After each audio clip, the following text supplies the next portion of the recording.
Hello guys. Samahan niyo po ulit ako.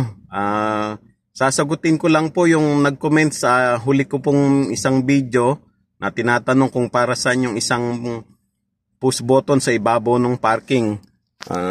Ito po yun, no. Sagutin ko lang po yung kung saan, para saan ito.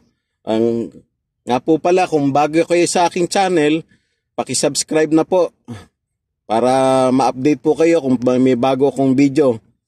Ito po, sasagutin na po natin. Ito po, halimbawa nasira po yung sasakyan nyo, yung baterya lang, ayaw nang umistart. So nahang po kayo sa kalsada, kailangan itabi. O kaya yung pagkakaparada nyo po hindi na naigilid. So hindi nyo po maitutulak yan.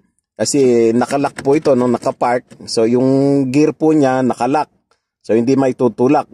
Pero po pagka pinus nyo to, tsaka ayan na po, maililipat nyo na po yung gear. O ayan po, naka-neutral na. Ayan po, neutral na siya. So freewheeling na po yung gear, pwede nyo na itabi.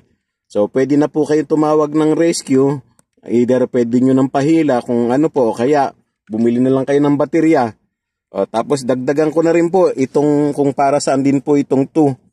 Yan po, pagka medyo matataas po ang akyatin, so pwedeng bawasan nyo ng gear. Pwedeng sa 3 o kaya sa 2. Pagka medyo mataas talaga. Ngayon naman po itong L, pagka naman po ito yung sa mga malalambutang lupa, diyan po ginagamit yan. So sana po may natutunan kayo.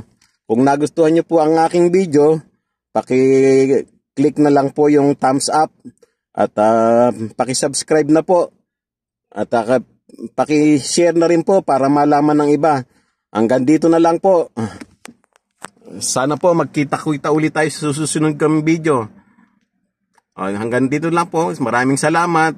See you on my next video. Thank you. Bye-bye.